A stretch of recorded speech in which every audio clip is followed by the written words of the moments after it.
నువ్వు బాధపడితే నేను భరించలేను. అందుకే నీ దగ్గర నేను ఏ నిజాన్ని దాచలేను. అలాగే ఏ విషయం కూడా నీకు తెలియకుండా ఉంచలేను. మా అమ్మని ఎప్పుడూ ఆనందంగా ఉంచాలని నేను ప్రయత్నిస్తాను. ఆ ప్రయత్నంలో నేను ఎప్పుడైనా ఏమైనా తప్పు చేశానేమో అని నాలో నాకే అనిపిస్తూ ఉంటుంది. అందుకే అడుగుతున్నానమ్మా. లేదు నాన్న, నువ్వు నన్ను బాధ పెట్టేటువంటి పని ఎప్పటికీ చెయ్యవు. ఒకవేళ నేను బాధపడతాను అని నీకు అనిపిస్తే నువ్వు నాకు ఆ విషయాన్ని చెప్పావు. అందులో నీ తప్పేవీ లేదు. నీ తల్లి ఆనందం కోసం ఒక గొప్ప కొడుగ్గా నువ్వు ఆలోచించేటువంటి విధానం అది. ఇంత గొప్ప కొడుకుని నా కడుపున మోసినందుకు నాకెప్పుడూ ఆనందంగానే ఉంటుంది. చూడు కార్తీక్, నీకు సంగతి తెలుసా? నేను కాదు అన్నా సరే, కోపాన్ని పెంచుకున్నా సరే, భానుని నువ్వు కోరుకున్నావు. పట్టుపట్టి ఈ ఇంట్లోనే ఉంచావు. భాను ఏంటో తెలుస్తుందని నాతో నువ్వెన్నోసార్లు చెప్పావు. అప్పుడు నాకున్నటువంటి మనస్తత్వానికి భాను మీద నేను ద్వేషాన్ని చూపించేదాన్ని. కాని నా దగ్గర నువ్వు భయపడకుండా భాను మీద ప్రేమను చూపించావు. నా కోడల్ని నా ఇంట్లోనే ఉంచావు. ఆ రోజు నువ్వు చేసింది తప్పు కాదు. ఎందుకంటే ఇదిగో ఆణిముత్యం లాంటి కోడలు ఈరోజు నా ఇంట్లో ఉంది అంటే దానికి కారణం నువ్వు. నాకు కోపం వస్తుందని చెప్పి ఆ రోజు కనుక నువ్వు భానుని దూరం చేసుకొనుంటే ఇంత గొప్ప కోడలు ఈరోజు ఇంటికి దూరంగా ఉండేది. అప్పుడే నాకు అర్థమైంది, నువ్వేం చేసినా సరే ఈ తల్లి మంచి కోసమే చేస్తావని, నా గురించి ఆలోచిస్తావని. అయినా ఎప్పుడూ లేంది నువ్వెందుకిలా అడుగుతున్నావు? చెప్పాను కదమ్మా, అడగాలనిపించింది, అడిగాను. కానీ ఒక్కడి గుర్తుపెట్టుకో అమ్మా, నీ కొడుకు ఏం చేసినా నీ గురించే చేస్తాడు. నువ్వు బాధపడకూడదనే చేస్తాడు. ఈ ఇంట్లో ఎలాంటి ఇబ్బంది రాకూడదనే చేస్తాడు. ఇది మాత్రం నిజమమ్మా. నాకు ప్రాణం పోసిన నా తల్లికి ఏం చేసినా నా రుణం తీర్చుకోలేను. ఎందుకంటే అమ్మ త్యాగం ముందు ప్రపంచంలో ఏ త్యాగం గొప్పగా ఉండదు. అమ్మ ప్రేమను మించిన ప్రేమ ఇంకెక్కడ దొరకదు. దేవతలు కూడా అమ్మ అనే మాటకి పులకించిపోతారు. అమ్మ ప్రేమ కోసం తప్పించిపోతారు. అంత గొప్ప ప్రేమ ఒక్క అమ్మదే. ఆ ప్రేమ నీ వల్ల నాకు దక్కింది. అందుకే నేను చేయగలిగేది ఒకే ఒక్కటమ్మా, నీకు బాధ కలగకుండా చూసుకోవడం. నిన్ను బాధ పెట్టే ఏ విషయం నీ దగ్గరికి రాకుండా చేయడం.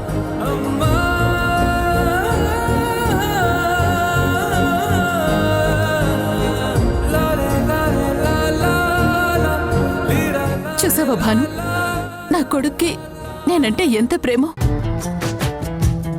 నా అదృష్టం ఏంటంటే ఎంత గొప్ప కొడుకు, ఎంత మంచి కోడలు, అంత గొప్ప అల్లుడు, చక్కని కూతురు, వీళ్ళందరూ నాతోనే ఉన్నారు. అంతకు మించి ఇంక నాకేం కావాలి చెప్పు? నా ఆనందానికి ఇక లోటే ఉంది చెప్పు?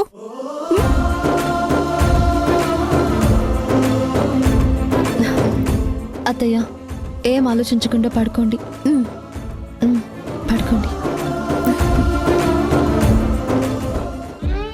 మీనాక్షి, మన కొడుకు శివ మనకు దూరమై ఎన్నో ఏళ్ళైంది. ఎక్కడున్నాడో ఎలా ఉన్నాడో కూడా తెలీదు.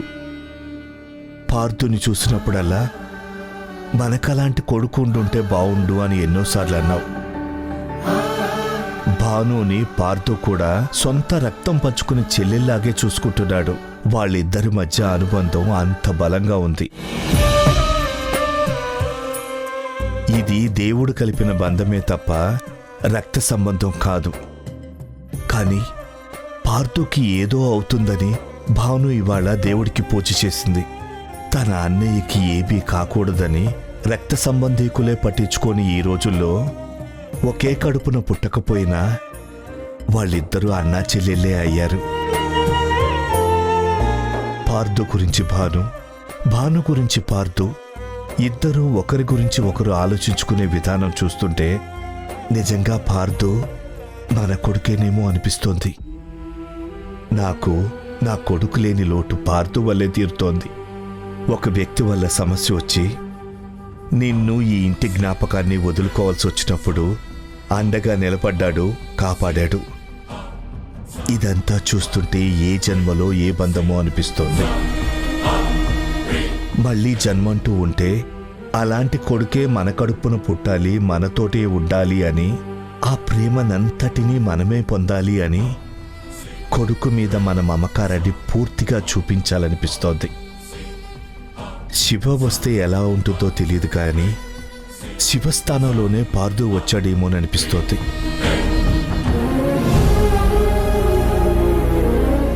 పార్దు, నన్ను క్షమించు పార్దు. నేను అనవసరంగా అపార్థం చేసుకున్నాను. నీ ప్రేమను అర్థం చేసుకోలేకపోయాను. నీ విషయంలో తొందరపడినందుకు ఐఎమ్ రియలీ సారీ. ఇప్పుడు ఏమైందని ఎందుకు ఇలా మాట్లాడుతున్నా? యాక్సిడెంట్ గురించి నువ్వు నాకు చెప్పకపోయేసరికి నేనెంత బాధపడ్డానో తెలుసా? నువ్వు ఎందుకు దాచావా అని నాలో నేనే ఎంతో అనుకున్నాను. కానీ నా మంచి కోసమే, నేను బాధపడకుండా ఉండడం కోసమే ఆ విషయం దాచావని తెలిసాక నీ మీద ప్రేమ మరింత పెరిగింది.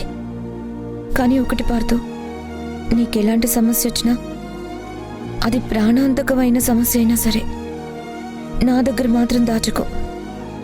దయచేసి ఇంకెవరి ద్వారానో తెలిస్తే నేను తట్టుకోలేను పార్దు. ఏదైనా సరే నువ్వు చెప్పు. నువ్వు నా పక్కనున్నావన్న ధైర్యమే నన్ను ఆ సమస్యను తట్టుకునేలా చేస్తుంది.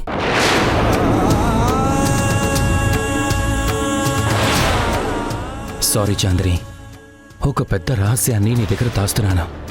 అది నీకు చెప్తే ఇప్పుడున్న పరిస్థితి ఉండదు, నాకు తెలుసు. అంతకు మించి నీ దగ్గర ఏ రహస్యాన్ని దాచట్లేదు.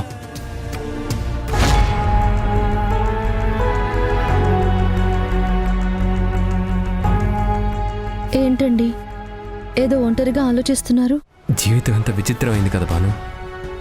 మన అనుకున్న వాళ్ళ గురించి మనకన్నీ తెలుసు అనుకుంటాం, వాళ్ళ మనసు కూడా చదివేశామేమో అనుకుంటాం, వాళ్ళు చేసే ప్రతి చర్య మనకి తెలుస్తుంది అనుకుంటాం.